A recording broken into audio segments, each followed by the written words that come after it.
Namaste. Free the land, beloved. Come on in, come on in, come on in.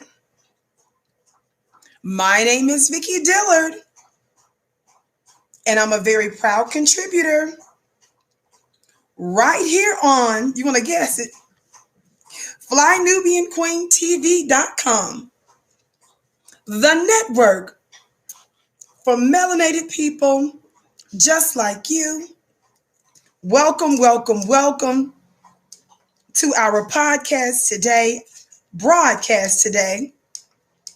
We are so pleased that you have joined us. We have a most interesting and important discussion that we must have, dear family. And we're going to be discussing some fairly recent revelations that have come out about our brother, Kobe Bryant, some things that he had in the pike before his helicopter went down. We're going to talk about it. But just before we do, a little bit of housekeeping. As you come in, please come in giving us the thumbs up, thumbs up, thumbs up. Be sure to like, be sure to share. You can text the word Queens to 31996 so that you're able to receive phone notifications from time to time. We're also looking for Fly Nubian Queens who are able to conduct some amazing panels that we're going to be doing. If you think you have what it takes, beloved, reach out to us at producer at flynubianmedia.com. That's producer at flynubianmedia.com. Are you all ready? So that's so important. We believe in a diverse Black female voices. And so if, again, we're looking for those that can conduct panels and so forth, I believe is one of the latest notes that we received. So again, reach out to us at producer at flynubianmedia.com. Producer at flynubianmedia.com. Family, again, come in giving us a thumbs up, thumbs up. Be sure to like and share. When you do that, you help to draw other folk into the broadcast. We emphasize that on Black media because, family, we don't have big multi-million-dollar sponsorships like your white mainstream media folk do. Somebody talk Black to me. They go out of their way to distort our voices, curtail our voices and the truth, ignore us. Somebody talk Black to me. Sabotage us, and silence us. So when you do that, you're actually helping us to market, and you yourself play an extraordinary role in the success of Black media. We do it together. Are y'all ready? Thumbs up, like and share if you're watching us on FlyNubianQueenTV.com, or if you are watching us on one of our YouTube associates or affiliates. If you're watching us on one of the other platforms where sometimes my shows are replayed on other platforms, please like, please follow, and please engage on the count of 3. Are you ready? 1, 2, 3, thumbs up. Thumbs up, thumbs up, thumbs up, thumbs up. I love you back. Thumbs up, thumbs up, thumbs up, thumbs up. And I beg your pardon in advance, beloved. Many of you already know that I am overcoming health challenges on top of health challenges, but this too will pass. Somebody talk Black to me. So I have a lozenge in my throat for the one that asked before. Is Vicky on here eating candy? Somebody talk Black to me. Just think for a minute, family. Just think. Even if you don't know, just give me the benefit of the doubt. That helps me to keep my throat moisturized. I've been advised to take way more time off, but I want to keep coming to give you the news. So I'm trying to do things that's going to appease those that take care of me. Somebody talk Black to me. Shout out to my Instagram family that's watching us now. Instagram, in just a little bit, I'm going to need to use this device. So Instagram, I want you to prepare in just a moment to get ready to come over to FlyNubianQueenTV.com. Big shout out to the V-Hive. Those are my fans, supporters. And you know what? I call you really my extended family. I don't even really use the word fans, but you know, in modern parlance, you all know better what that means. But you are my family, and I'm so honored that you support me and the network and affiliates that I'm on and with. Thank you so very much. Again, thumbs up, like, share, subscribe, and follow on the count of three. 1, 2, 3. Thumbs up, like, share, and subscribe. All right, without further ado, let's get into what we're going to talk about today during this brief war briefing. Watch this. But I want to frame this right. Somebody talk black to me, excuse me. I want to frame this right. What do you mean frame this right? Well, I posted just a bit ago on my Instagram page, which again, you can follow me on Instagram at Vicky X Dillard and Twitter at Dillard Vicky. Thank you, beloved. Watch this. I posted Kobe Bryant and a shoe line that he was going to be working on because he was displeased with Nike just before he passed. And I posted that he was planning to go to war with them, and then his helicopter crashed. Before I get to my direct commentary about that,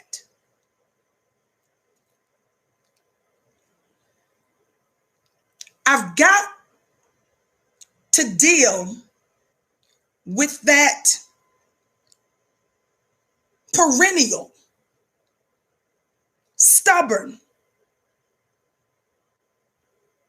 everlasting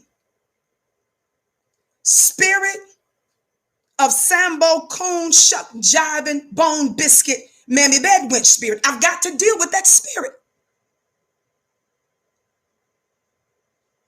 That spirit is a stubborn spirit. Some of you all don't understand that when the scriptures are talking about casting out demons and devils, that is a part of that demon and devil. I'm an exorcist. I do the Lord's work. Somebody talk black to me. So I'm pleased to cast this demon out of you. Some of y'all probably wondering, what is Vicky talking about today? Well, after I posted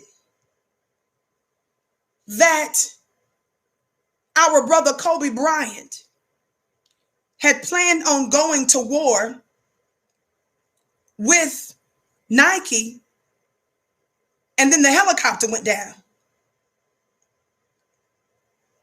that demonic spirit of slave, Jim Crow, convict leasing, the sharecropper in you. Somebody don't like to me. That sharecropper, that help came to the surface again. I hadn't done the show yet.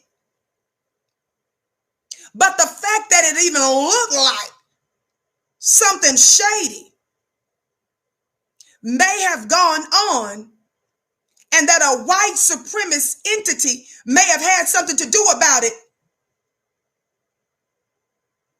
y'all jumped out like you always do, which is why you're going to forever get the work from your sister Vicky. You jumped out real big and hard, talking about you're reaching. I mean, I love the platform and stuff, but this is what makes our other issues aren't taken as serious, or something to that effect. I'm paraphrasing. Thumbs up, like, and share, fam. Now, let me deal with y'all real quick, because this is not Lester Summerall's show.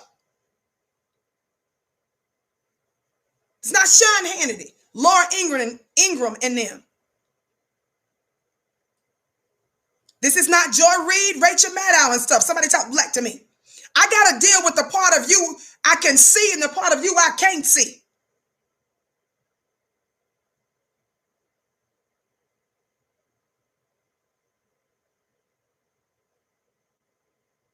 Do not confuse my statements, my dispositions, assertions, and commentary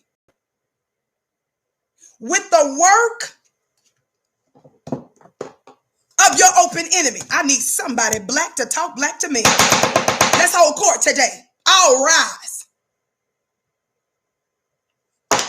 Don't you ever in all of your days question me when I go to pointing fingers at white supremacist entities. They don't need your protection or your defense or your advocacy. Shut up and sit down. I don't care what's going on with them. I don't care how they're implicated in nothing. You shut up.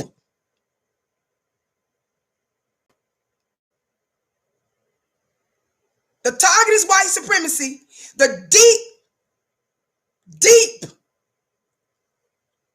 coon in you raises its very ugly head to once again jump in the way when this ain't even about you.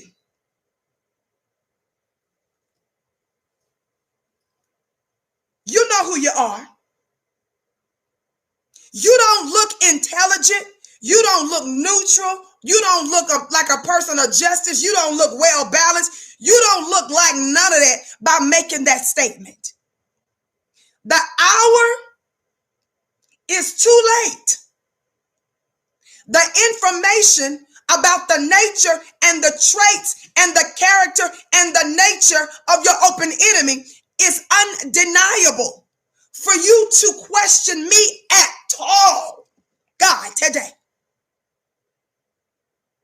Now, first of all, I'm a woman of truth. If I get a little detail here or there mixed up, I'll correct it.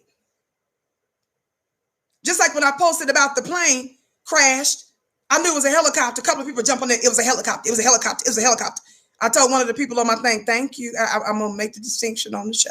So it was a helicopter. Stuff like that, okay. But we don't major on minors and minor on majors. Now, see, I can never get straight to the show like some of you all want me to do. But see, you powerful because I do it my way. This ain't Taco Bell and stuff.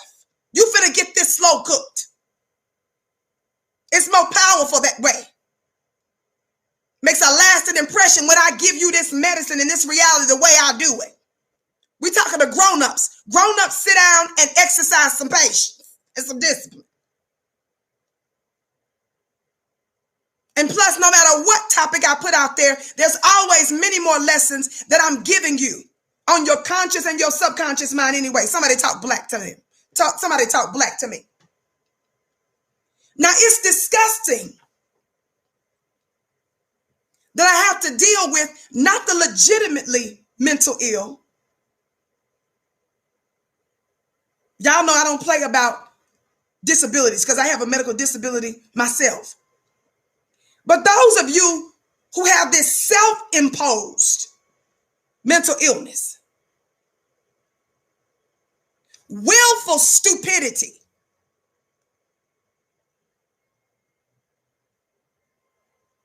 you ride the slow bus not because they told you to or assigned you to or did an assessment and told you something was wrong with you. You volunteered for the bus. You volunteered for them special classes.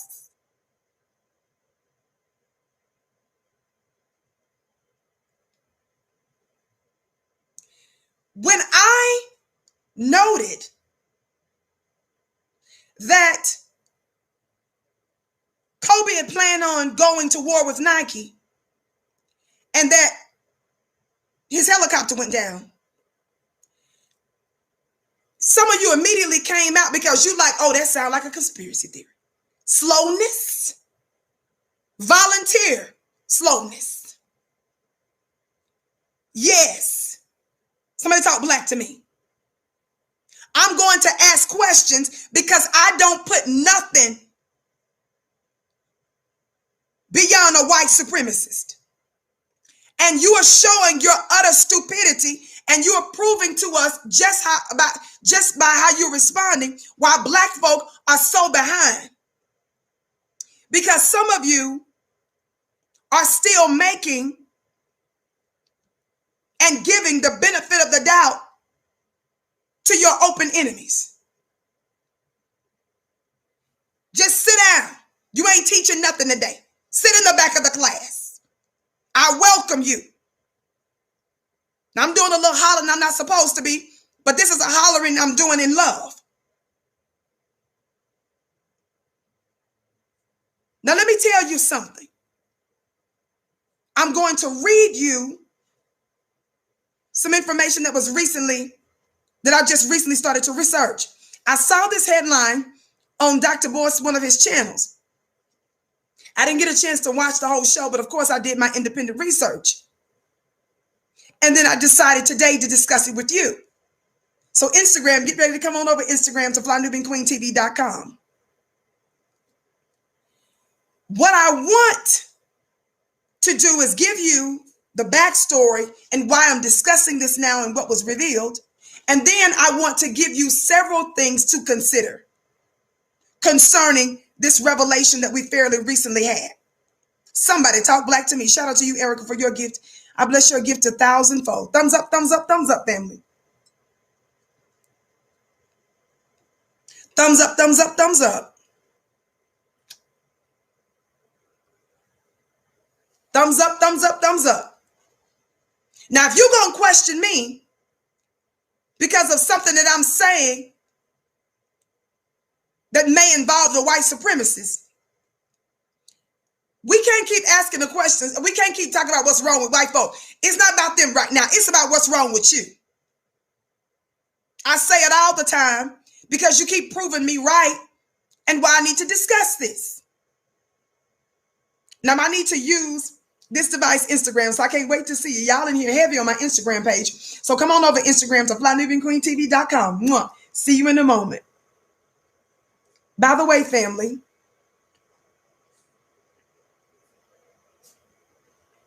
you can follow me on Instagram at Vicky X Dillard. Follow me on Instagram at Vicky X Dillard. And follow me on Twitter at Dillard Vicky. Don't forget that we have a store, by the way, with the network where you can do all types of shopping, And that's at shopfnq.com. That's shopfnq.com. Now, let me finish posting this really quick on my Instagram page. While I'm doing that, family, at the bottom of your screen, there is a share button. There's a share button. Copy the share button and then post that on your social media platforms. Email it to someone, text it to someone, and let them know that the Vicky Show is on. Would you do that? 1, 2, 3. Thumbs up, like, and share.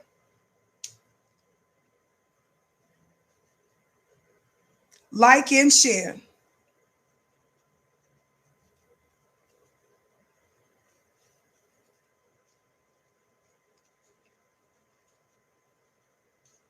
Thank you so very much.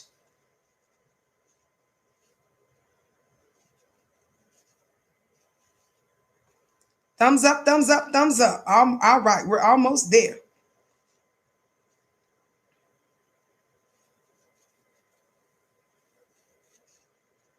Excellent. Okay, now I'm getting ready to read to you now. Y'all know I'm doing this live and direct. I'm getting ready to read to you now from this article and from somebody that's an insider. I want you to hear something that they put out to the public not too long ago, okay? Watch this. Now, let me just remind you very quickly that I love you back, Eastwood. Said, keep fighting, my black, beautiful queen. Thank you, beloved. And I bless your gift 1,000-fold. Thumbs up, thumbs up, thumbs up, family. Like and share. Thank you so very much. Now, listen, I'm reading now. What is this? Yes, from the LA Times. And this was a piece that was written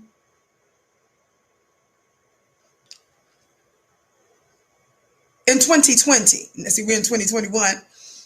So this was written at the beginning of 2020. And it says, and I'm just reminding you of some of the circumstances around Kobe's death. Of course, sadly, his death, as well as his daughter and a few other folk that were on the helicopter with them. May they rest in power.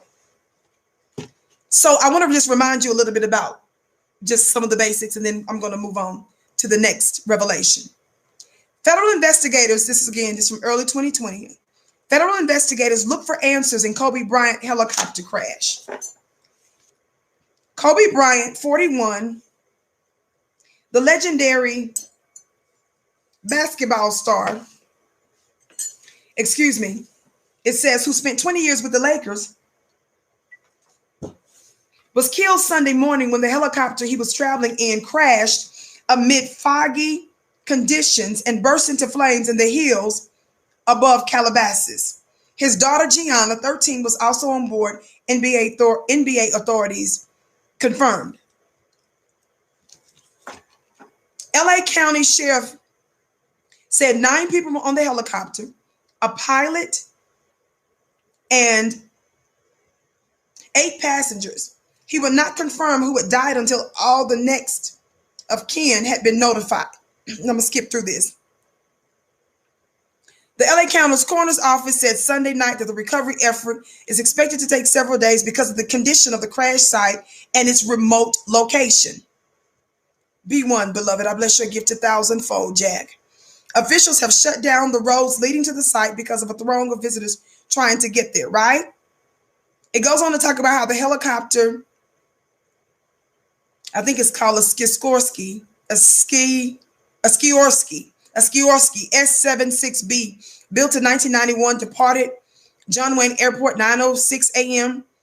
on Sunday. Of course, this is during the time that the piece was written. It talks about how the chopper passed over Boyle Heights near Dodger Stadium and circled around Glendale during the flight. It says that the crash occurred shortly before 10 a.m. It says authorities received a 911 call at 9:47. Firefighters arrived to find the crash had ignited a quarter-acre bushfire. On and on and on, right?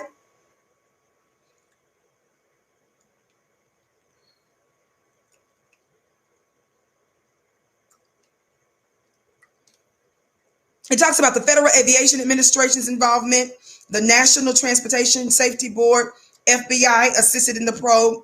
The NTSB database, does not show any prior incidents or accidents with the aircraft. The helicopter was registered to Fillmore Base Island Express Holding Company Corporation. It goes on to talk about how the helicopter diverted from its usual route. It gives a whole timeline and shows the entire chart for that as well. Then it talks about the fact that the fog was severe enough Sunday morning that the Los Angeles Police Department's Air Support Division grounded its helicopters and didn't fly until later in the afternoon. It says that the weather situation did not meet our minimum standards for flying. The fog was enough that we were not flying. Do y'all hear that? That's a quote. LAPD's flight minimums are 2 miles of visibility and an 800-foot cloud ceiling. Now, the reason why I was just reminding you of some of the details around it, there are way more things that took place and that was being said at the time. I'm only saying these things to you just to remind you that there was a lot of suspicion and a lot of questions that were swirling around the aircraft, the helicopter that they were on, the timing, all the ins and outs of the flight. It was suspicious, right? That's right, Dominique. Suspicious photos were leaked. All these other things. That's exactly right. If I haven't mistaken, I don't have time to look this up because I have a whole list of other receipts. Y'all know how I do it. I've been doing it for years. That's what we do. Somebody talk black to me. As I bring you evidence and receipts. Somebody talk. We've been doing it. Been doing it. Somebody said been doing it. The home of the hand claps and the gavel raps. As one of my beautiful Beehive supporters have said before, who told me that their child who has autism gets all excited when I start clapping and hitting the gavel. She coined that phrase, home of the hand claps and gavel raps. I'm told that there are some other shows that may be court-like, but all I know is, baby, I've been dealing with this gavel for many, many years, and I just brought the gavel onto television, and I don't remember seeing nobody do it like that. I don't have to do it like anybody else. Shout out to everybody else. But the home of the hand claps and the gavel raps. Somebody black talk black to me. We're holding court today. My point is, it was suspicion all around it. And somebody correct me on this, but I don't have time to pull this up, but I think Kobe's wife, didn't she get into it? Or I think there was some kind of dispute because, again, I was covering so much information about his story back to back, breaking the news and all kind of stuff about his death, that I thought that the wife ended up getting into it. Was it with law enforcement? Or some entity that ended up either leaking information, giving information, divulging something, showing something that at the time was 100% inappropriate. My point is, I'm trying to remind us what took place about a year or so ago now, just to let you know there was a whole lot of suspicion and things weren't making any sense in the first place. Somebody talk black to me.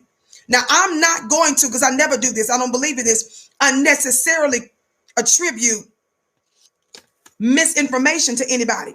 But I'll be doggone if we don't ask questions. Stupid people don't ask questions. God, today, I love you. That's why I'm saying it like that. I love you, stupid people. But stupid people don't ask questions.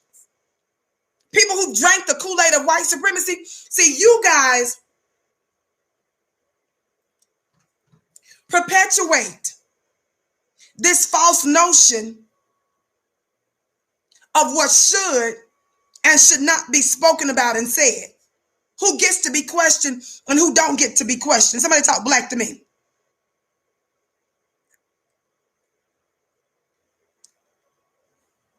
Some of you think there's some threshold that you dare not cross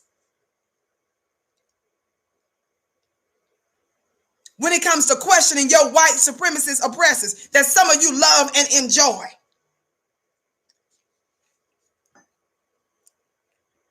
Thumbs up, family. Like and share. Now that I reminded you of some of the details of that, right? From a piece from January 2020, about a year ago. Now, I want to let you know about this piece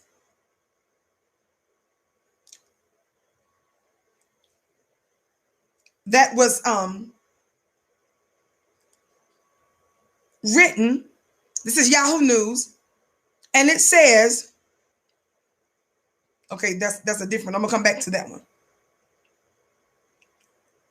Here we go. This one is actually from Yahoo too.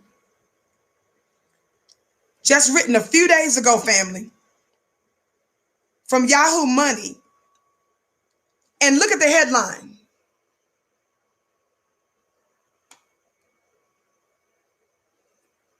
Everybody, please like and share and hit that thumbs up button. By the way, we're so pleased that you have joined us. So please make sure that you hit that subscribe button. And when you hit the subscribe button, it's going to give you the option to receive notifications. So make sure that you hit to receive all notifications, okay? The reason why I always say that is because I'm not the only queen on this network, and I want you to be notified when the other queens go live, okay? So make sure that you do that. Thank you so much for gracing us with your presence. So this Yahoo Money piece that was just written a few days ago, in fact, about less than a week ago, says that Kobe Bryant planned on leaving Nike for Mamba shoe brand before his death. Report. Thumbs up, family, like and share. Watch this. It says the Laker icon's plan with his player-owned Mamba, says Sherwin Pishvar, I hope I'm pronouncing that right, or Fashivar, was going to eclipse his sports career. That's a quote. I'm going to read you more from this person named Shervin. A noted venture capitalist tweeted yesterday, this was recently, I'm going to show you the tweet, that he met with NBA legend Kobe Bryant just 1 month before his untimely death to discuss plans to launch his own shoe brand. Quote, I met with Kobe Bryant in late December 2019, Shervin wrote in a Twitter thread. Kobe wasn't happy with Nike and was going to leave it in 2020. Kobe was going to start Mamba, a shoe company owned by players. He passed away weeks later. What he was about to do in business was going to eclipse his sports career. Now you go listen to how this man said this. This was not even a family member. This was not a close spokesperson that would be more likely to speak from emotions. This didn't come from someone that may say something and then we would say, ooh, they trying to throw somebody under the bus. They throwing shade or they trying to give us a message. Pay attention. I said that this Shervin character is a noted venture capitalist. Venture capitalists, y'all, have a team of people, marketers, attorneys, communications folks, PR people. They know how to say stuff and they understand the way they word things and they string certain thoughts together, what types of implications people might take from it. Somebody black, talk black to me. Now you wouldn't know that, some of you bones and biscuits who love your oppressor, because you're too busy working for them and confused and thinking that they're the best thing since sliced bread. You're still enamored with the smell from outside. Somebody talk black to me. Thumbs up, thumbs up. You're still enamored with traits and behaviors that are anti-human. Somebody talk black to me. And that don't make no sense. So you wouldn't catch this like that. But the work would still have been done on your subconscious and you wouldn't even know it. Somebody talk black to me. Everybody hit that thumbs up button, like and share. Now listen. This venture capitalist knows that by him saying it like this was going to cause a stir and ignite some sort of brouhaha. He specifically said Kobe wasn't happy with Nike and was going to leave it in 2020. Kobe was going to start Mamba, a shoe, company owned by players. He passed away weeks later. Listen, what he was about to do. Now, this is the dundada. What he was about to do in business was going to eclipse his sports career.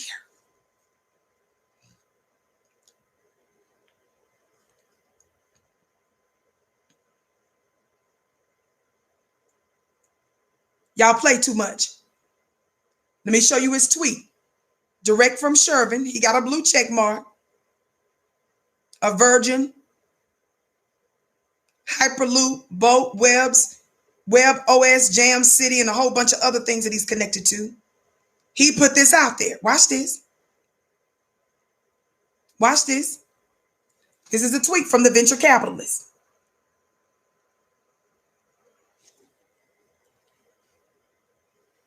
Part 2 of his tweet. He says, after he put that out there, he passed away weeks later. What he was about to do in business was going to eclipse his sports career. I have taught you a phrase that I've heard the minister say a long time ago in some lecture. And that is this: business is warfare. Business is warfare. I said business is warfare. Y'all play too much. I'm going to have to keep saying it. I said business. That's the Mississippi. That's from the dictionary. That's from the dictionary. I said business is warfare. Y'all ain't getting it yet. Business is warfare. And I say to you all the time, why were many of our ancestors brought over here in the first place? Where my intelligent black people at? I said, why were we brought over here? Those of us that were brought over here, why were our ancestors brought here in the first place? Business, black business, commerce. And don't you ever forget it. The kidnapping of us, for those of us that were kidnapped, the exploitation and the theft of our labor was about what, family? I got to connect the dots for the people. And I got to do it on a regular basis.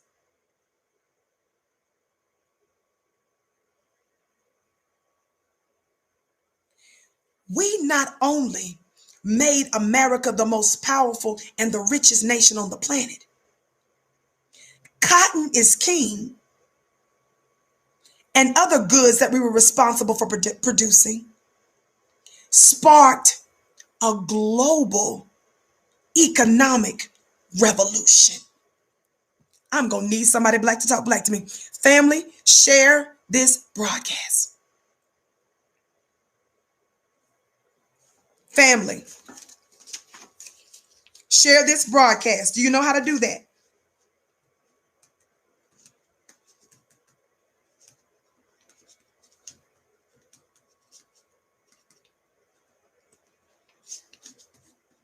Thumbs up, thumbs up, thumbs up, family. Thumbs up, thumbs up, thumbs up. Thumbs up, thumbs up, thumbs up. Like and share.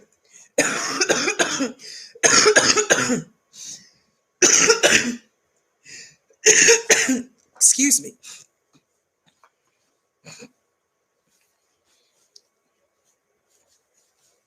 Thumbs up, thumbs up, thumbs up. Like and share, family. Watch this. Business is warfare, right? Then I ask you, why were we kidnapped in the first place? And why was our labor stolen and exploited? The violent kidnapping and the murder and the violence and the trauma and the torture and the persecution that we've been experiencing under white supremacy, family, is not isolated. It was a motive behind it. And one of the biggest motives was what? Business, economics. This is the reason why we're always giving you actionable information here by saying, hey, why don't you have an additional source of income? And if you feel so led, start your own business. Even if you don't want to have your business full time and that be the main source of your income, at least have an additional source of income, something that you own. Why? Even you owning business and doing business in America, in the system of white supremacy around the world, somebody talk black to me, that is in and of itself an act of war. This is the reason why I have very little tolerance for haters of black entrepreneurs and black business persons, people that work to destroy Black folks doing well financially, you must always look at those individuals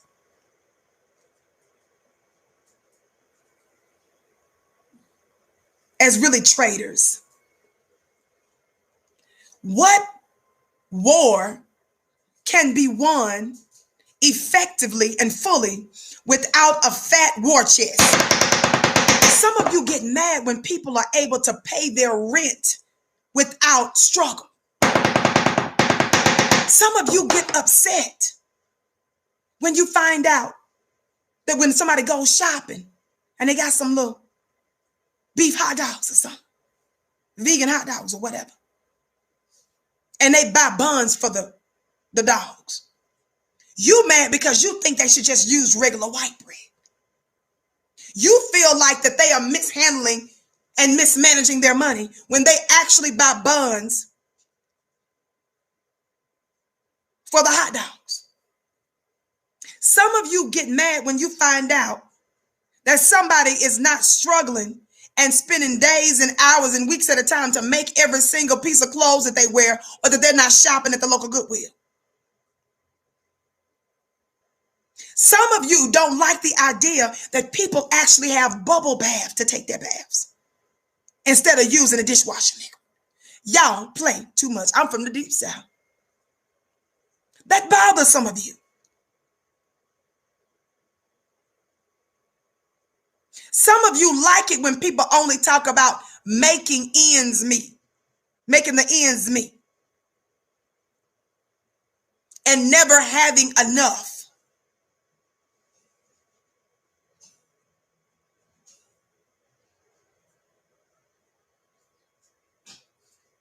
I bless your gift 1,000-fold, J Rock. Thumbs up, thumbs up, thumbs up. Some of you don't like the fact that some people can go to the grocery store, pay for their food without having coupons for everything and demanding a discount. That gets up under some of y'all's skin.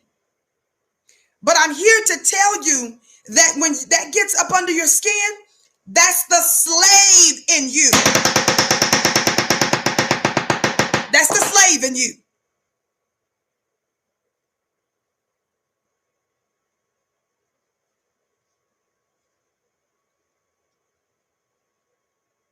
Somebody talk black to me. Watch this. Let me get back to Shervin's, the next part of his tweet. This is the one that just put this out a few days ago. This venture capitalist that was connected to Kobe that made the explosive statement about how he met with Kobe in December 2019. Family, this venture capitalist is breaking down the timeline for a reason. Only intelligent people gonna understand that. He's specifically giving you months and dates on some of this.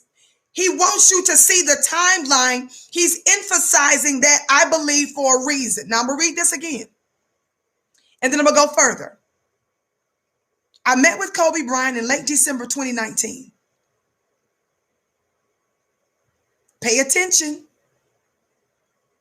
I met with Kobe late December 2019. Kobe wasn't happy with Nike and was going to leave it in 2020. Pay attention to the timeline. He's putting it out there for a reason, slowness. Kobe was going to start Mamba, a shoe company owned by players. He passed away. Pay attention. Notice how he injected that again. He passed away. The way he injected it, not again, but the way he injected it. He passed away weeks later.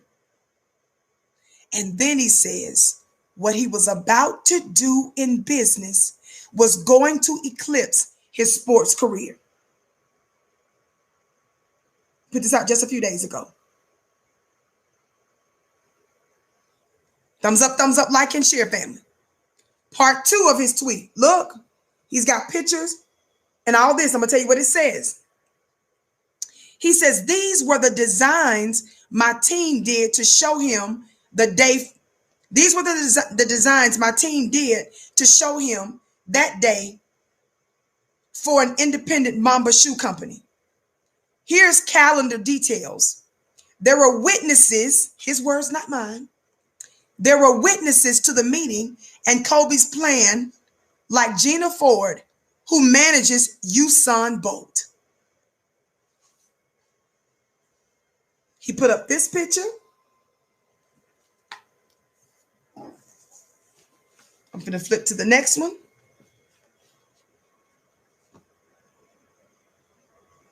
He put this one up.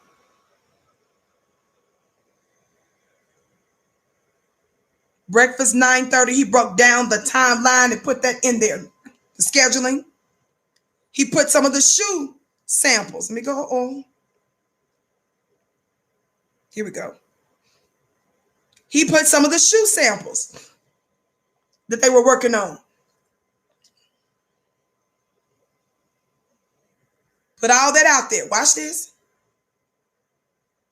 He even said the idea of the tracker in the back attached by a strong magnet. Did y'all see that picture again? I'm going to blow this one up so you can see it a little better.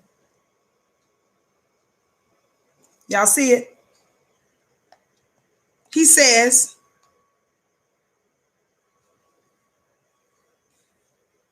the idea of a tracker in back, he said, attached by strong magnet, connected a great Mamba fitness app and integrated coaching and motivational features.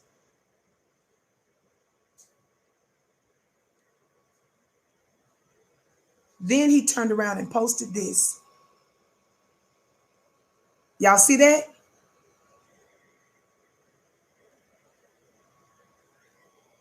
He says,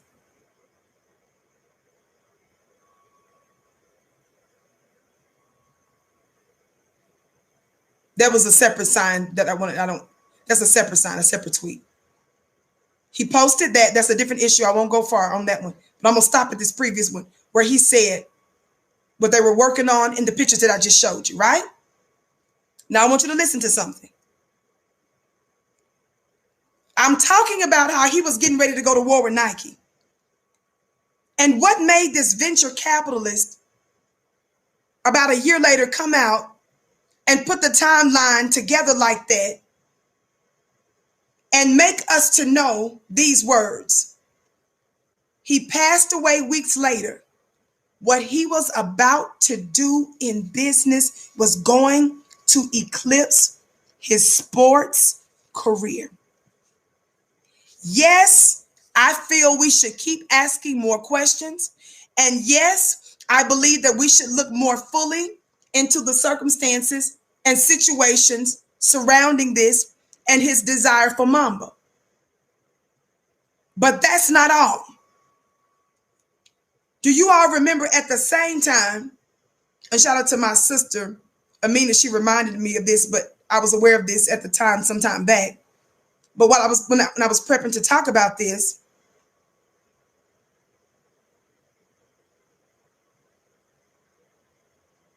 I was reminded, and you all may remember some of this, for some days back, I'm reading from the Blast. Y'all see this headline?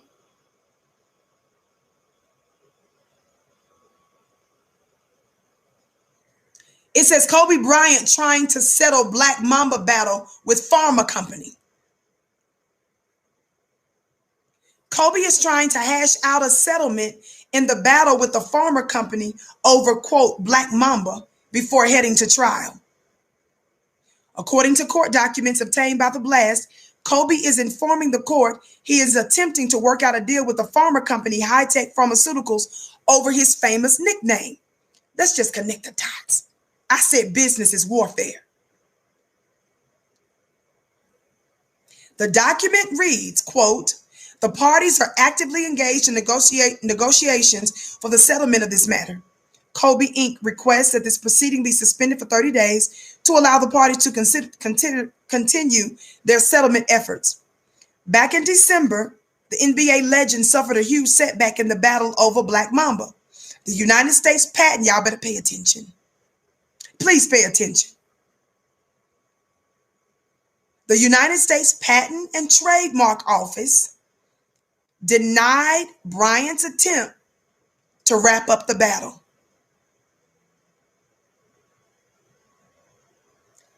Business is what? Warfare. Why were we brought here in the first place? Why was our labor stolen and exploited? For business.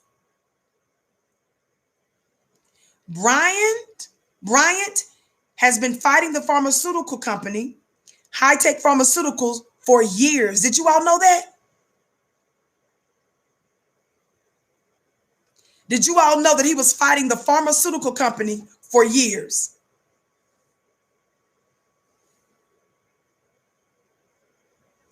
High-Tech has been attempting to trademark Black Mamba Hyper Rush.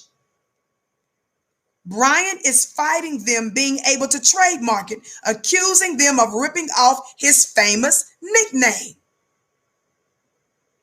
I'm not going to stop saying it, family. Business, that's at Mississippi for me. Business is warfare. You all don't get how valuable you are because you're never compensated for your true value. Everybody else is used to pimping you for it.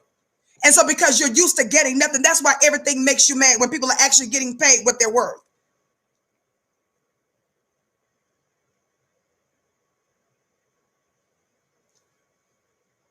You don't realize how everybody and their mama, especially in the white supremacist system, is making out like a bandit. And you've learned to adjust with crumbs.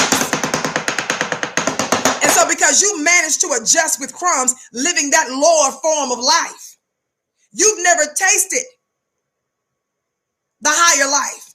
You just know the little crummy life. So because you know how to survive it, you try to project that and impose that onto everybody else and say, no, baby, it's more to life than this. I teach my clubvicky.com folks this principle all the time. By the way, sign up for my weekly mastermind class at clubvicky.com. You can still join for $1 for the first 30 days. Once a week, I drop a spiritual metaphysical jewel. I elaborate on it. You have direct access to ask me questions and that amazing, I call it spiritual family. It's wonderful. The reason why having these types of spiritual and metaphysical environments is because it affects every area of your life.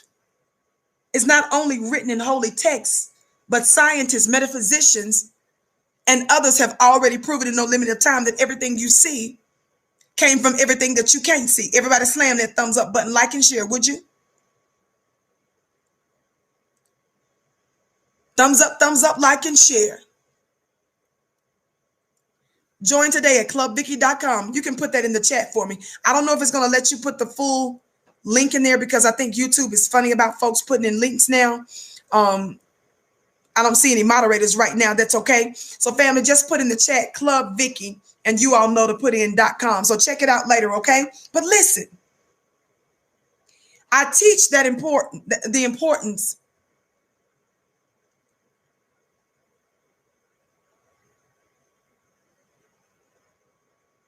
of understanding that everything that you see came from stuff that you can't see. But there was another principle that I really wanted to elaborate on that just escaped me just a second ago, that I wanted to make a point about something that I'm always teaching in clubvicky.com. Hopefully it'll come back to me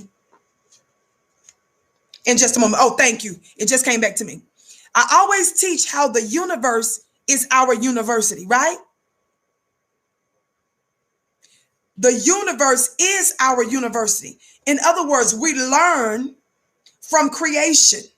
We learn from our environment. And what the universe teaches us is what? There's not a drop of water that's available to us.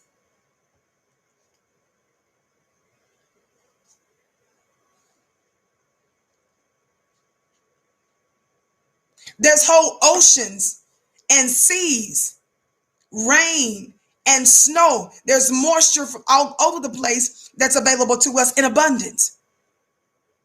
The Creator didn't give us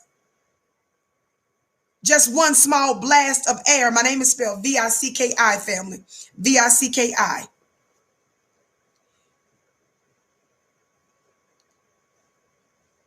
The universe, the planet, the earth in particular, as one part of the universe, is abundant with air and oxygen. Is that right? We're not provided with one tree and one leaf on the tree. Somebody talk black to me.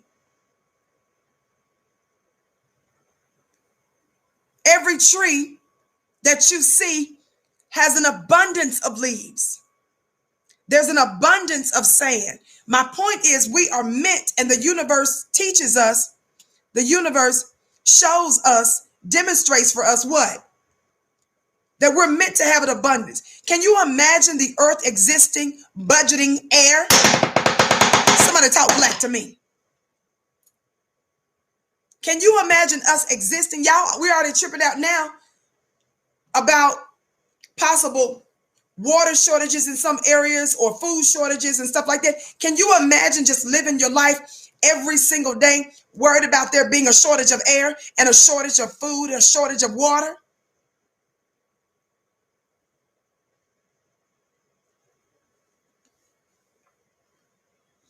Somebody talk black to me. Let me get back to this. Back to this pharmaceutical company. Are y'all hearing me? The last part that I just read to you. Thank you, Spook TV. Always such a wonderful supporter of black media. I bless your gift, beloved, 1,000-fold. Spook told me this. Preach hard, Queen Sister. Thank you, beloved. Listen, Bryant has been fighting the pharmaceutical company, High-Tech Pharmaceuticals, for years. High-Tech has been attempting to trademark Black Mamba Hyper Rush. Bryant is fighting them being able to what? Trademark it. Accusing them of ripping off his famous nickname. What did I say a little bit ago? The United States Patent and Trademark Office shut down Kobe's motion for summary judgment, asking them to void High-Tech's trademarks applications.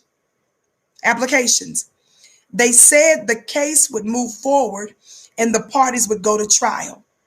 They believe the evidence shows there is still much to be determined. There's some specifics that's quoted here from it as well, saying that the board stated, quote, there is evidence in the record that a poser admits that there is a species of snake known as black mamba. Somebody say the devil is crazy. The devil is crazy. 2, Bryant derived his nickname Black Mamba from the Quentin Tarantino movie Kill Bill. White folks want black folk. They always want something to lead to something that white folks did. We're the original creators. Somebody say we're the archetype. We're the prototype. We're the original creators. The rest of y'all just copy. You don't even have the power to create. That's why you have a tendency to steal all the time. Anything that you benefited from anyway came from us or was inspired by us directly or indirectly. Your existence came from us as the newest people on our planet. Look at you trying to lay claim to a whole creation in earth that we gave you the resources to even do a little something with. We let you borrow our copy machine to get your little copy of a little life that you have, with resources and a reality and substance and material that's all around you that you had absolutely nothing to do with. Somebody talk black to me. This is the reality. Whose planet is it? Let's have a recap. Now you want to sit here and negotiate using my stuff. I remind you often that that's what Congress is doing. Congress is sitting there divvying out trillions of dollars of your money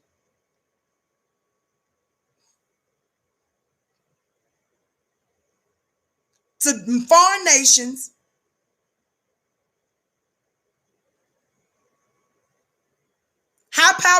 reparations. Somebody talk black to me. But denying you a raggedy little $600 and you looking at funny looking Yang who ran for president talking about how every American ought to get $1,000 or $2,000 a month. But you ask his funny looking self about black reparations and he says, well, I believe everybody should get some money and then we need to prepare later on to grapple with slavery. But it's our money. It's stolen. Y'all play too much. Thumbs up, family. Listen. Third part that they said. Black Mamba is also the nickname of the boxer Roger Mayweather.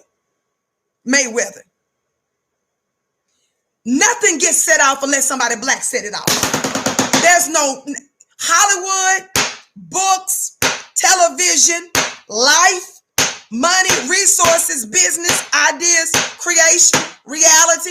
Nothing is set off unless black folks set it off.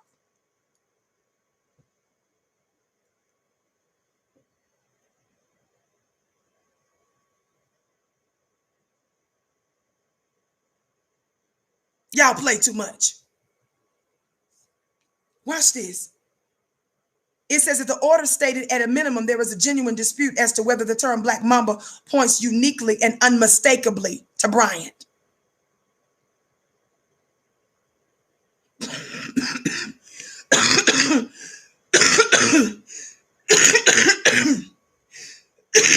Excuse me.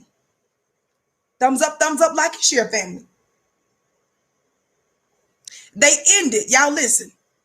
They ended with, we find that in view of the aforementioned use by others of the term Black Mamba, there was a genuine dispute as to whether the public would reasonably assume a connection between Bryant and applicant's goods. Stupid. There is no, the reason the shoes sell, clothes sell is because somebody black set that mug off. We gave it essence, spirit, and swag. We made it sellable, exciting, attractive.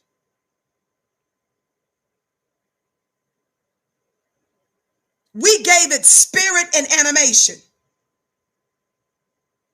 How many of you all know you can have a body all day long? But a body without spirit is called what? A body without life is called what? See, this is the reason why I teach spirituality. You see, I go hard with the natural, but I also go with the spirit. You can be logical and natural and earthbound all you want.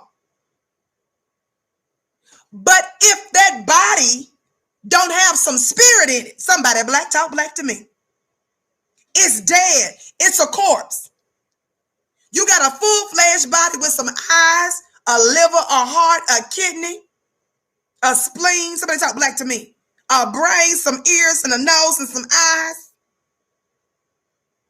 But that spirit, which that's that energy, that's that unseen part of you anyway. If spirit escapes it and doesn't feel it, it gives no life and animation to the body. That's how white folks' existence is. White supremacist life is without us. But they can't even take credit for the corpse. You can't even take credit for the body. We gave you that too. Because we're the mothers and fathers of civilization. The black woman is the womb by which every person on the planet comes. We're the only one. Becky don't have it. Eva Longoria and them don't have it. Connie Chung, y'all like, ooh, she ripped back in the day for some Connie Chung. Connie Chung don't have it. We have the mitochondria. Y'all,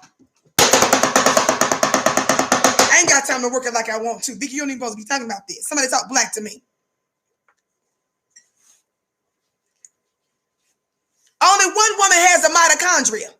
Look it up.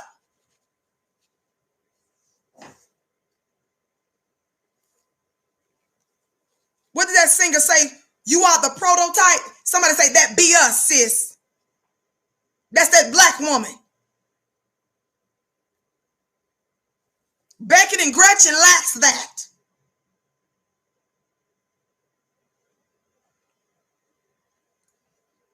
We got that.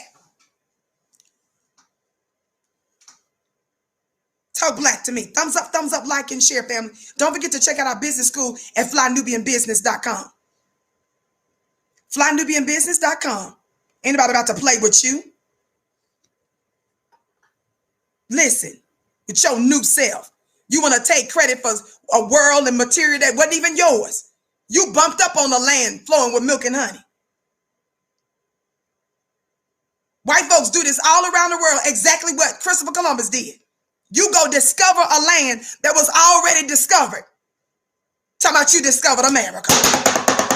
There is no place on our planet where the black man and the black woman are not the aboriginal, including Europe. Do your research. You love to luck up on something. You come up on something and talk about you didn't discover it. Just like this mamba.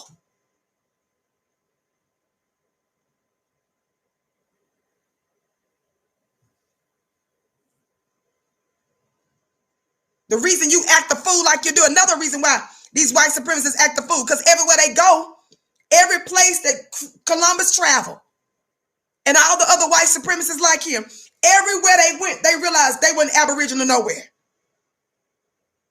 They realized, oh my God, no matter where we went, none of us was the original, no land that we ravished and came up on.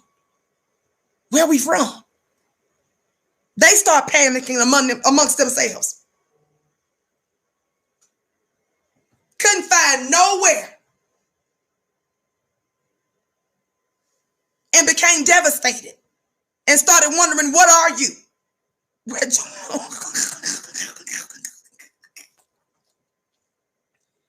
Where you came, where did you come from? How did you get here? Devastated. You knew something was wrong. Somebody talk black to me. I ain't got time to work that. Thumbs up, like, and share. Listen, back to, I done already told you, gave you a little bit of information on his war, that he was getting ready to go to war with Nike. Now I'm talking to you about the fact that he was also in a battle with the pharmaceutical industry, and he was battling the pharmaceutical industry for years. Watch this. They ended, we find that in view of the aforementioned use by others of the term Black Mamba, there was a genuine dispute as to whether the public would reasonably assume a connection between Bryant and applicants' goods. I said all that to say, y'all know darn well, even if the liar was halfway telling the truth on the invoking of the word, the phrase Black Mama in these other areas that they mentioned, ain't nobody thinking about y'all. It's only the black man and the black woman that says stuff off. And as I've said before, every knee gonna bow. Y'all play too much. And every tongue gonna confess. Back in 2015, the pharma company High-Tech Pharmaceuticals filed to trademark the name Black Mamba Hyper Rush to use to sell a line of ephedra-based diet pills. Kobe's team filed to trademark his Black Mama name 1 year after High-Tech. Bryant and the pharma company have been battling it since 2017 after Bryant demanded their trademarks not be approved, fearing it would cause confusion with consumers. And they know it would, because he the one set it off to the tune of millions and billions of people around the world that know him and that associate the name with the brand. Sports, basketball. It goes on. He argued most people connect him with Black Mama. Somebody talk black to me. He even pointed to Nike using Hyper, their products, which caused confusion with the diet pill name. Did y'all catch that last part? The point that Kobe made? Arguing that most people would connect him with Black Mamba. He even pointed to Nike using the word hyper. Somebody say that y'all love to steal.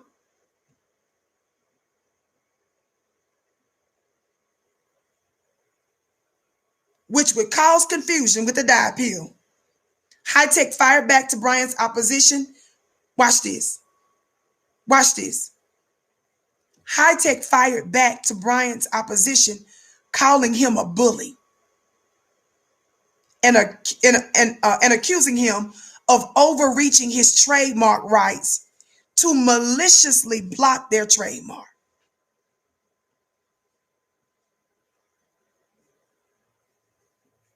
It even goes on to say the battle is ongoing. Beyonce is dealing with her own battle with Blue Ivy. I think Beyonce actually won that one. It's been a while since I read something about that, so I have to double check that. Let me tell y'all something. Trademark in business, masters, when you're talking about music and this kind of stuff, that has to do with ownership. I often remind you guys of this. Don't forget to hit that thumbs up button, family, like and share. I often remind you guys of this. For those of you that are tuning in, let me just say this real quick. My name is Vicki Dillard, and I'm typically here weekdays. That's Monday through Friday, 6:30 p.m. Eastern time approximately, right here on FlyNubianQueenTV.com, the network for melanated people just like you. Thank you so much for joining us. I'm pleased that you're with us today. Please make sure that you like, that you share, that you subscribe. Now listen, I often ask you,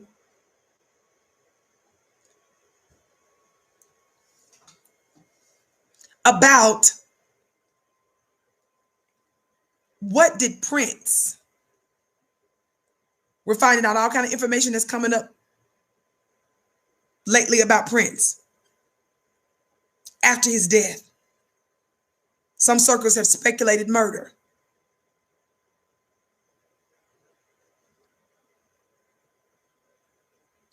What did Prince, we know he was in a battle. When Prince showed up to an award ceremony, what did he have written on his face? Somebody already put it in the chat, I think. Slave. Prince had the word slave. Showed up to a award ceremony, knowing that the world was going to be watching him, using that as an opportunity. That's how he was being treated. All of the people in music, in the music industry, none of them would have jobs or a career or be able to pay any of their bills and leave a big, fat, juicy legacy to any of their white heirs if it wasn't for Black folk. The idea that someone other than the creator of the art of the thing gets to benefit off of you and actually own something that's yours, you better understand how this works, family.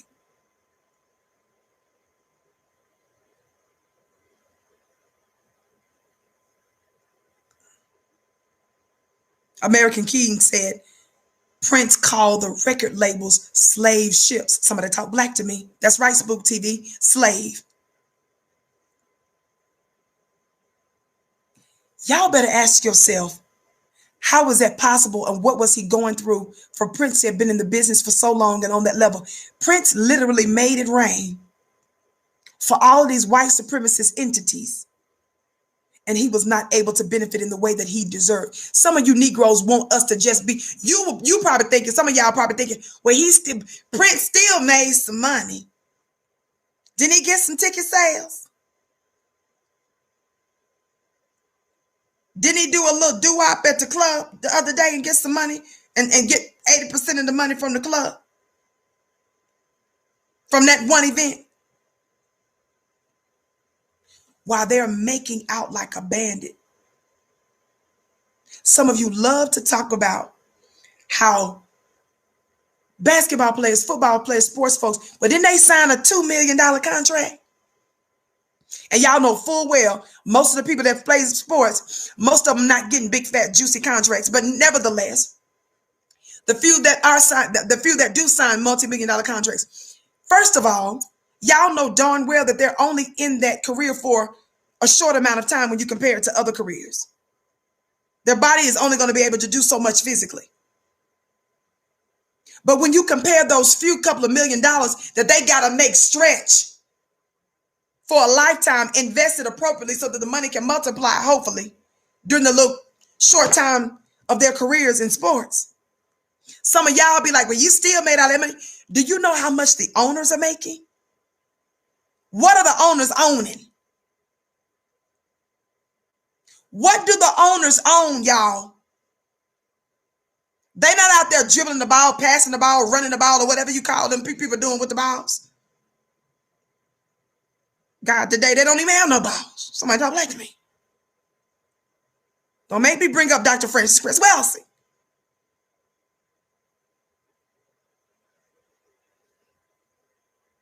What are the owners owning? The agents, the music execs, the attorneys, all of them people. What is it that they own it? They can't go in nobody's booth and hit no note. They can't put nothing together and make nothing rain and make the inside of you move. What do you own? You stealing. You own something that belongs to somebody else.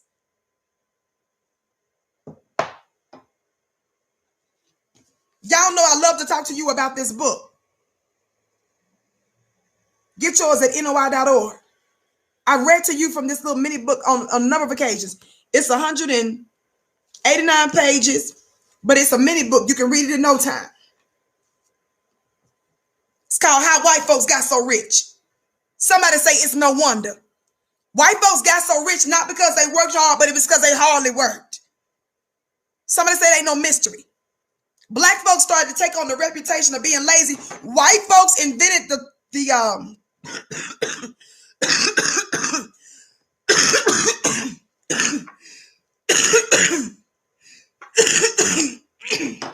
excuse me, I beg your pardon. Thank you so much for your patience. Thumbs up. Like and share, family. Thank you so much. It's no wonder they start calling black folk lazy when slavery ended. That's when the term black folks lazy came from. It came from that. White folks hadn't done don't know nothing about hard work. They don't know anything about bringing nothing to existence on their own. Somebody talk black to me. This little mini book, How White Folks Got So Rich, The Untold Story of American White Supremacy. I read you quotes from this book on a few occasions, but I love how it starts when it says working hard or hardly working.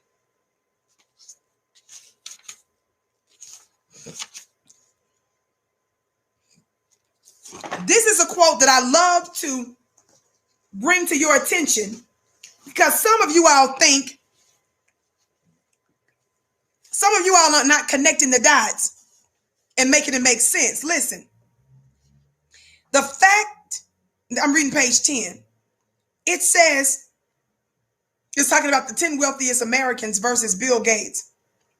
Bill Gates, Robert F. Smith, Oprah Winfrey, Michael Jordan, Dr. Dre, Diddy Combs, Tiger Woods, Robert Johnson, Jay-Z, Mariah Carey, Magic Johnson. They put together a chart, actually. And they compare the total. It says the combined wealth of the 10 wealthiest black Americans at the time of this book. 10.8 billion is about 1/7 of the wealth of Bill Gates, 81 billion at the time of this book. And it goes on to say, the fact is that since the end of legalized slavery, whites, and I love to read you this because I don't want you to forget how it works. Thumbs up, like, and share, family. By the way, while I'm talking about money, you can learn about investing and learning about your black dollars from black people that know about it at the flynubianmoney.com. Somebody put that in the chat. Flynubianmoney.com. Remember, they may not let you put .com in there, but just put Flynubian Money. And you all know to check out .com later. Flynubianmoney.com. Listen, it says the fact is that since the end of legalized slavery, whites have cunningly employed every mechanism of government, religion, and private enterprise specifically to hamstring black prospects for success.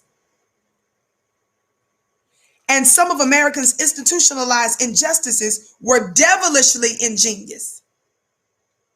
All sectors of American society harmonized to institute, y'all listen, I said all sectors of society, of American society, harmonized to institute a series of affirmative action initiatives that gave white people exclusive material advantages, and none have anything whatever to do with either merit or hard work.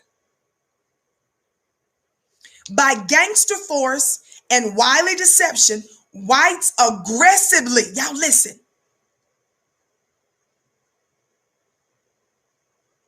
whites aggressively sabotaged black advancement. See, this is what the little foreign immigrants that come from other parts of the world,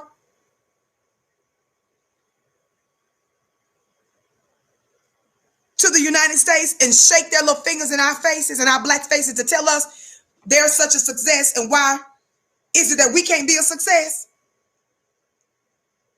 The foreigners who come here to enjoy the American dream based on our black American nightmare.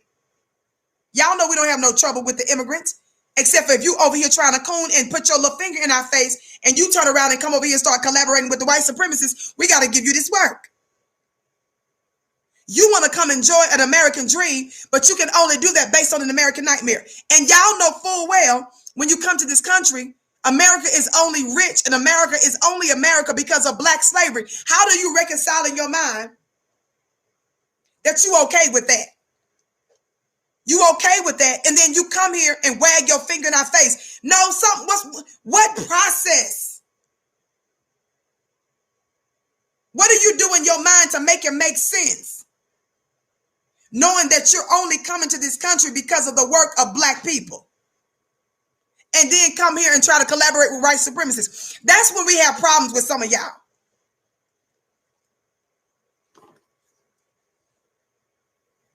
Let me get back to this. I mentioned that, family, other people groups in the country, like when Eva Longoria was sitting there saying that the presidential election, the real heroines, she said, was the Latina woman. She said, oh, we know what the black women did in Georgia, but the real heroines.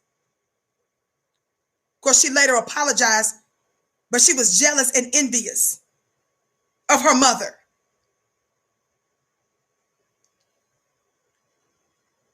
I mention that because while everybody in certain spaces and places get excited to give credit to these other people groups that do a little something, they vote in a decent block over in this county or over in this state.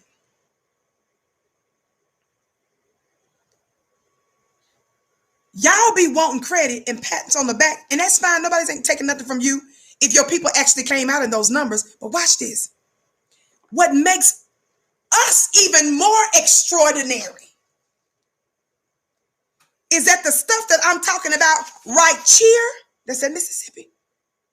That's in the dictionary, not the dictionary, the dictionary. Stay tuned because the dictionary is coming soon. While y'all want us to get excited when by 5 and 6 of y'all finally vote. And it's no disrespect to your group. What the difference, whatever the number is,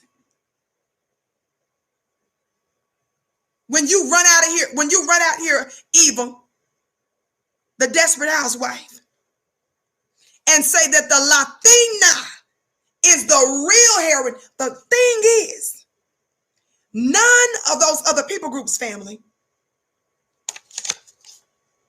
experience Put the hashtag in there. We're in year 2021 now, right? So it's no longer 465, it's what? 466. So our new hashtag for the year, family, is 466.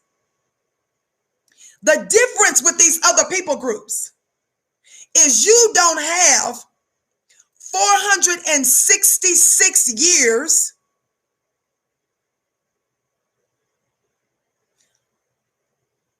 of unabated and unmitigated hell, torture, and sabotage. And the fact that we are still walking amongst our captors and persecutors, and we still show the extraordinary loyalty, that is what's so extraordinary about Black folk.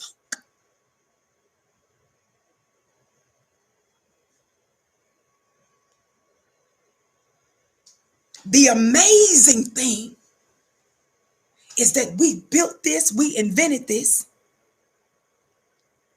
We're the most disrespected, the most persecuted, the most murdered, the most exploited, stolen from, pillaged, and otherwise. And we still manage to make it rain in America. You want credit for what?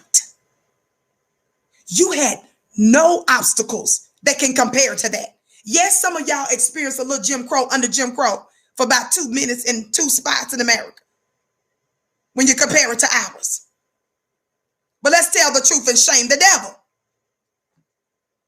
When this book speaks about by gangster force and wily deception, whites aggressively sabotage Black advancement, they employed domestic terrorism in the form of lynching and mob violence while simultaneously crafting policies and laws to gift themselves a vast assortment of privileges. Listen,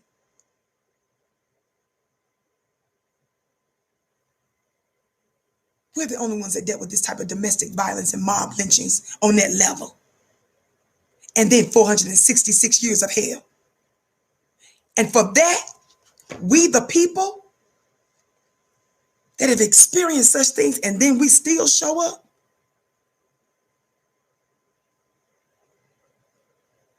Somebody talk black to me. Some brother on social media, Twitter. Y'all follow me on Twitter at Dillard Vicky. Keep liking and sharing real quick. Some brother on social media some days back got mad at me.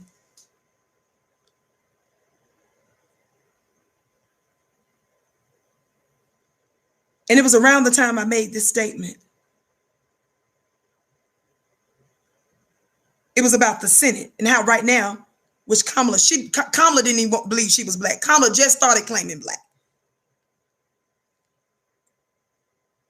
But for sure, there is no confusion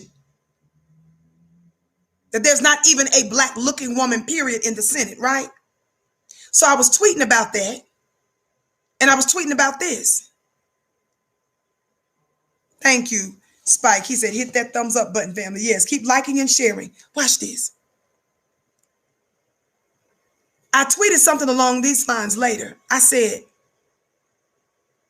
because somebody was sitting there saying, Hispanics make up 40% of California.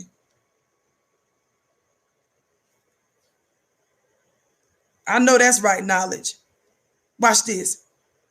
So people kept saying, well, California should have a Hispanic senator, because y'all know they gave Kamala a seat to a Hispanic man out there in California.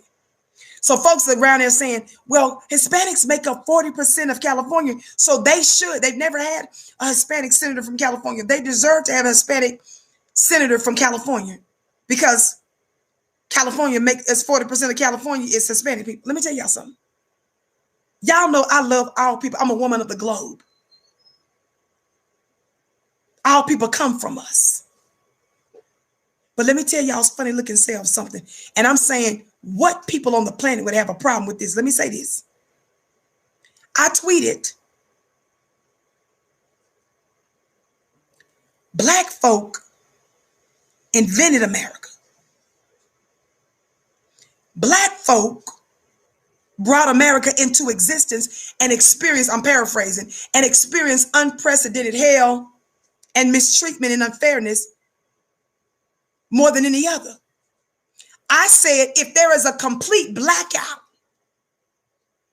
of political representation in every sector of American society for the next 500 years, I said, what's it to anybody? Where are our black people at? Now let me find one Asian person,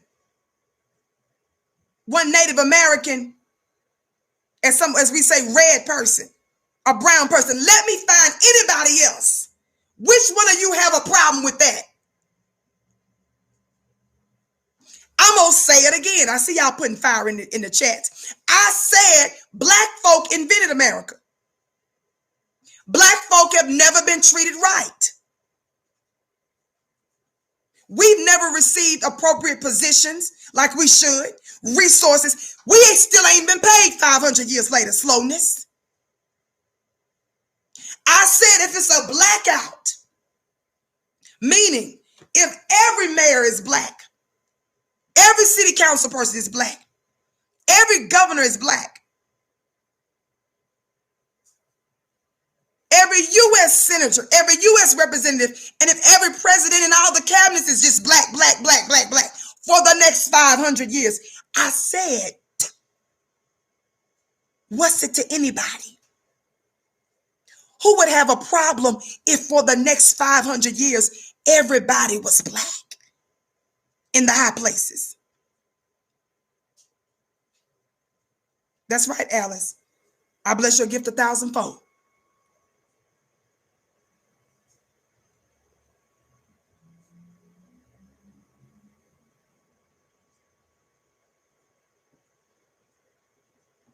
And I'm saying to my brown brothers and sisters who watch me, my yellow brothers and sisters, my red brothers and sisters, my white family that might be out there that knows what role you play in this end time. You would have a problem with us running everything for the next 500 years? Say it ain't so. Seeing that we've never received parity, the playing field has never been leveled, we still hadn't been paid after centuries. Somebody talk black to me.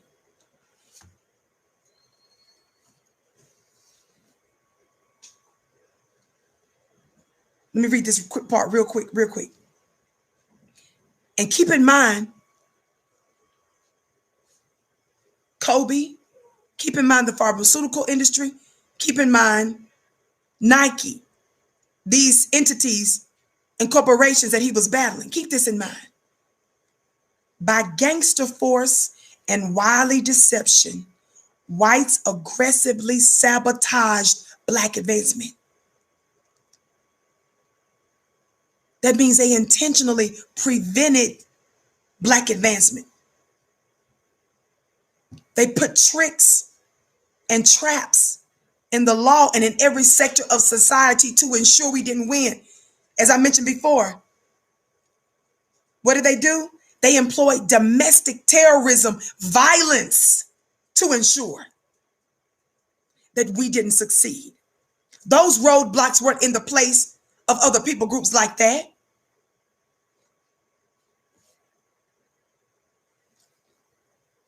Again, I'm saying to my other people of the world, other melanated people around the planet, you gonna tell me you have a problem with that?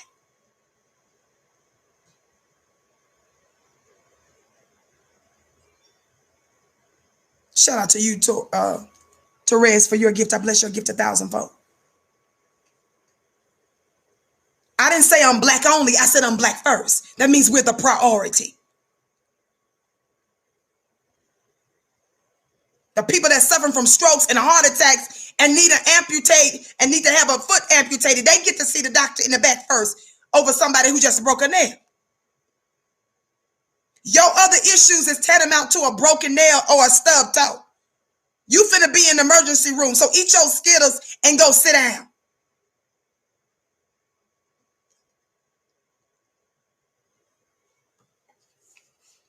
Thumbs up, like, and share. I'm almost finished. By gangster force and wily deception, whites aggressively sabotage Black advancement. I'm reading page 11 from How White Folks Got So Rich. Get yours at NOI.org. Watch this. They employ domestic terrorism in the form of lynching and mob violence while simultaneously crafting policies and laws to gift themselves a vast assortment of privileges, preferences, incentives, subsidies, tax breaks, grants, awards, discounts, exemptions, credits, quotas, deductions, and countless other benefits, hoarding the nation's vast resources along strictly racial lines. Do you see what they call those, all of those different benefits that was mostly for white people?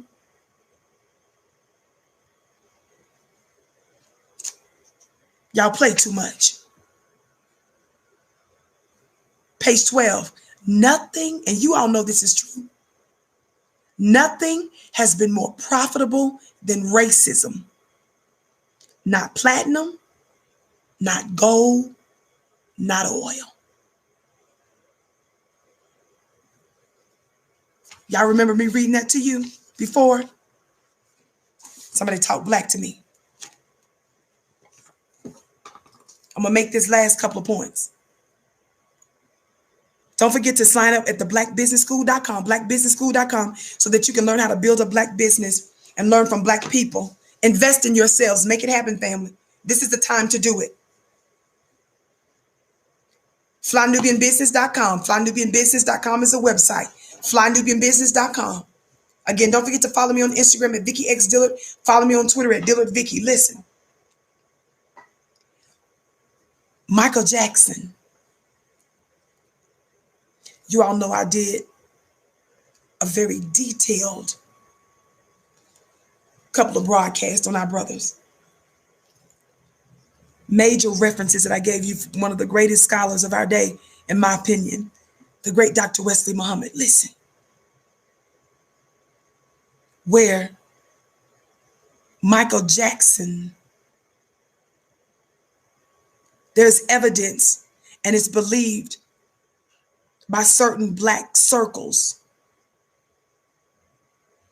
that Michael Jackson was murdered.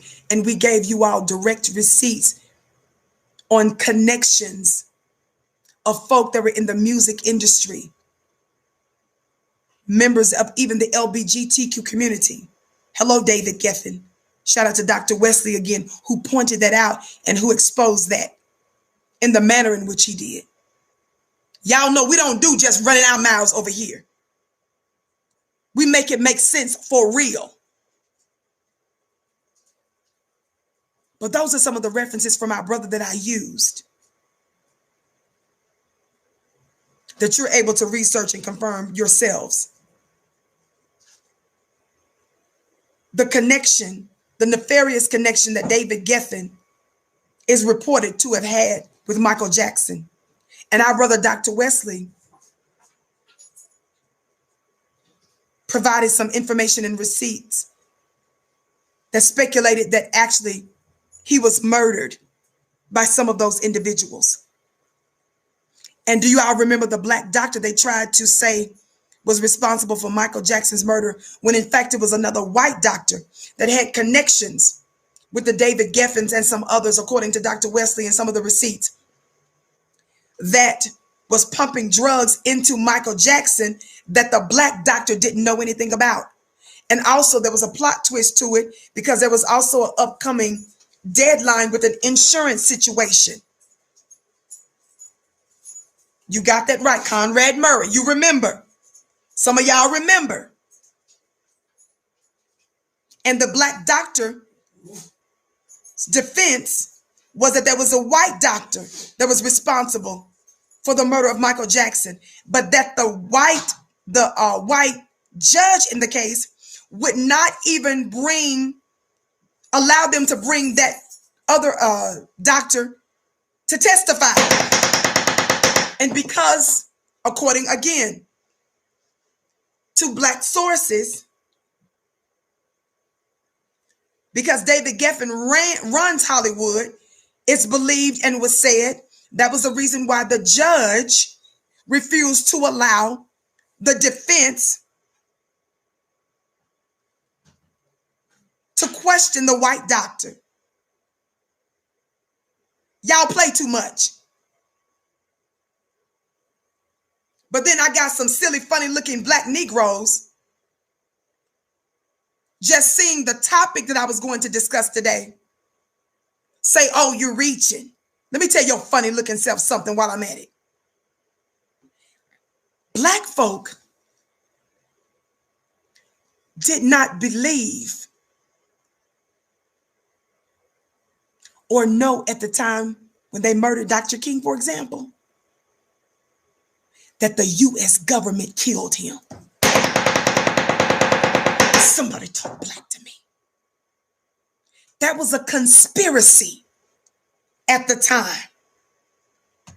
It was unthinkable. I'm going to go. Thumbs up, like, and share. Thank all of those that are giving and supporting Black media. I bless your gifts 1,000-fold. Family, don't miss my show tomorrow, right here on Fly Nubian Queen, 6:30 p.m. Eastern.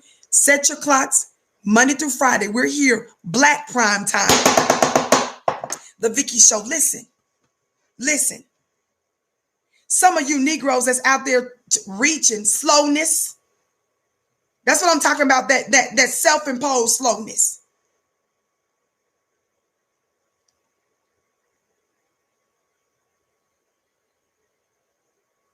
This article from CBS News is written December 8th, 1999. That's fairly recent history. Let me pull this back. Hold on. What did I say? Yes, 1999, December 8th, 1999. Right? This fairly recent article, 1999 is fairly recent. Do y'all see what that headline says? MLK's family feels vindicated.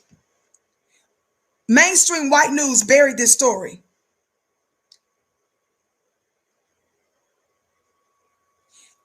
As recently as 1999, I had already graduated high school by then. As recently as 1999, I was out of high school.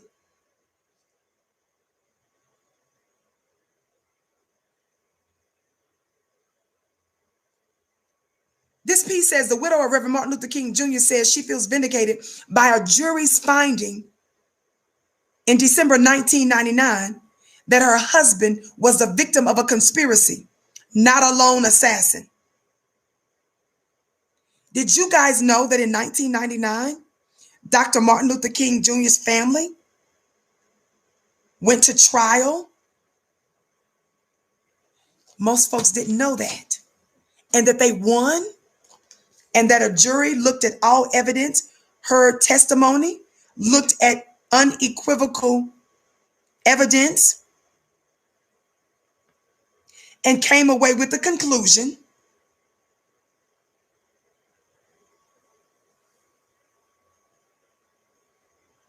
watch this. Thumbs up, like, and share.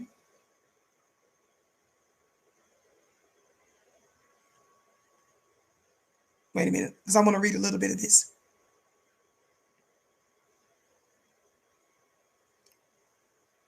It says, is this the part that I wanted to read?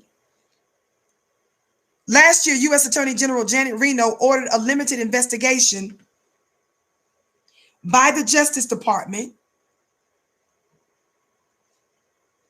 into 2 allegations of a conspiracy in the King murder. Are y'all hearing me? It says,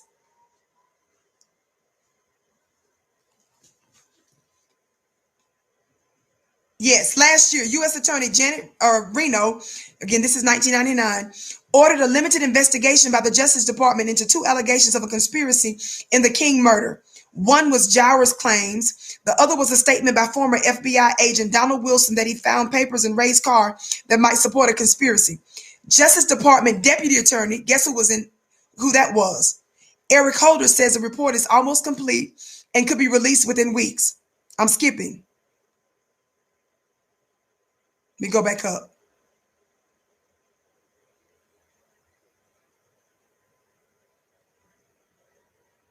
Watch this. Louis Garrison, let me go back. In 1993, Jowers, by the way, is the one that owned a small restaurant, Jim's Grill, across the street from the Lorraine Motel. Let me give some better context. Where King was killed.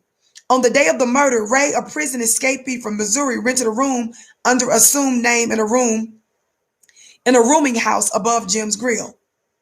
In 1993, Jowers said on ABC TV that he hired King's killer as a favor to an underworld figure who was a friend. He did not identify the purported killer, but said it wasn't Ray. Remember, they said that it was Ray that killed King. Jowers, who has never repeated the claim, was sick for much of the trial and did not testify. Louis Garrison, Jowers' lawyers, told jurors they could reasonably conclude King was the victim of a conspiracy, but said his client's role was minor at best. He said it was hard to believe that the owner of a greasy spoon and an escaped convict could have pulled off King's assassination. Pepper said King was killed because of his opposition to the war and his planned Poor People's March on Washington. I'm skipping. I'm going to skip here. The order to King kill, Pepper said, came from the head of an organized crime in New Orleans to a Memphis produce dealer who got Jowers to handle the payoff and murder weapon. That ain't it, family. I was reading about this years ago. An Army sniper squad was in place to shoot King if the mafia hit failed, Pepper said. Did you guys know this?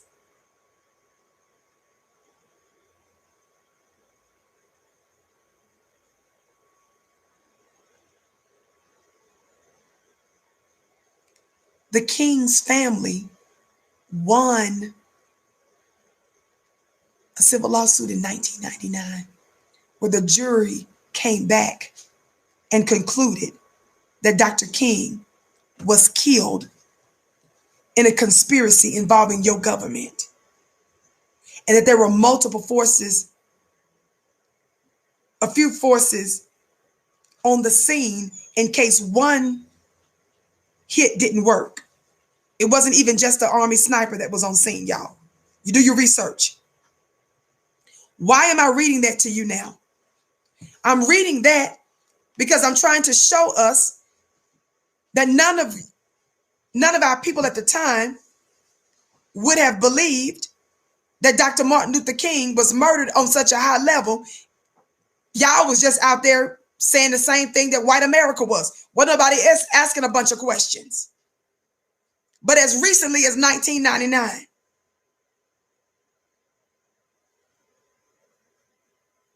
his family won a lawsuit. Last thing I'm going to say about never giving your open enemy the benefit of the doubt and keep asking questions. Just one example. How many of you all remember hearing about the assassination of Fred Hampton? Some of my older viewers may have been around at the time. Fred Hampton. Y'all see this picture of our brother? Y'all know what I'm talking about. Real quick. On the morning of December 1969, Jeffrey Haas received a call from his partner at the People's Law Office informing him that early that morning, Chicago police had raided the apartment of Illinois Black Panther Party chairman Fred Hampton at 2337 West Monroe Street in Chicago. Tragically, Hampton and fellow Panther Mark Clark had both been shot and 4 other Panthers in the apartment had critical gun wounds. Police were uninjured and had fired their guns 90 to 99 times.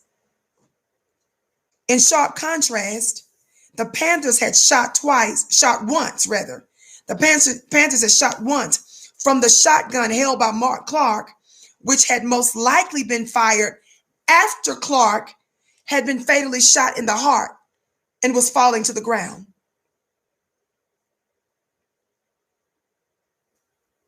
Haas went straight to the police station to speak with Hampton's fiancée, Deborah Johnson, who was then 8 months pregnant with Hampton's son. She had been sleeping in bed next to Hampton when the police attacked and began shooting into the apartment and towards the bedroom where they were sleeping. Miraculously, Johnson had not been shot, but her account given to Haas was chilling. Hampton's pregnant woman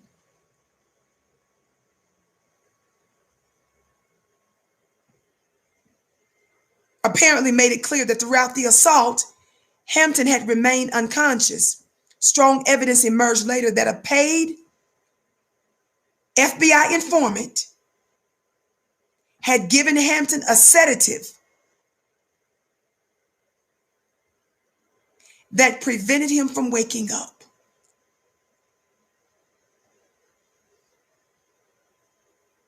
And after police forced Johnson out of the bedroom, 2 officers entered the room where Hampton still laid unconscious. Johnson heard one officer ask, "Is he still alive?" After 2 gunshots were fired inside the room, the other officer said, "He's good and dead now."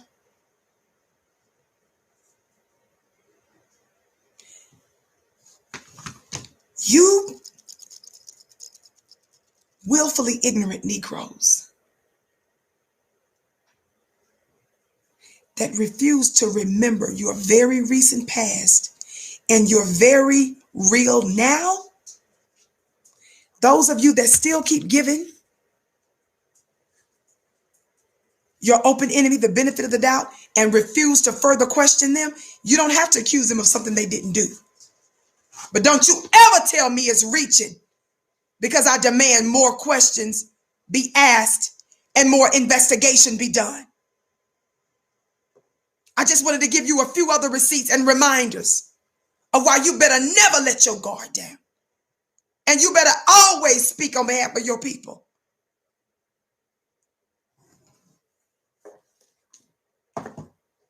Don't forget to sign up at our Black Business School at the FlyNubianBusiness.com. Learn how to build a Black business, have an additional source of income. FlyNubianBusiness.com. Sign up for my weekly mastermind every Wednesday night. ClubVicky.com. ClubVicky.com. Thumbs up, family. Like and share this broadcast. Thank you so much for tuning in. Don't miss the Vicky Show tomorrow. I love you all to pieces. Let me get ready to go. This has been an amazing time. I honor you. I bow to you. You are my bliss. Meet me at Instagram at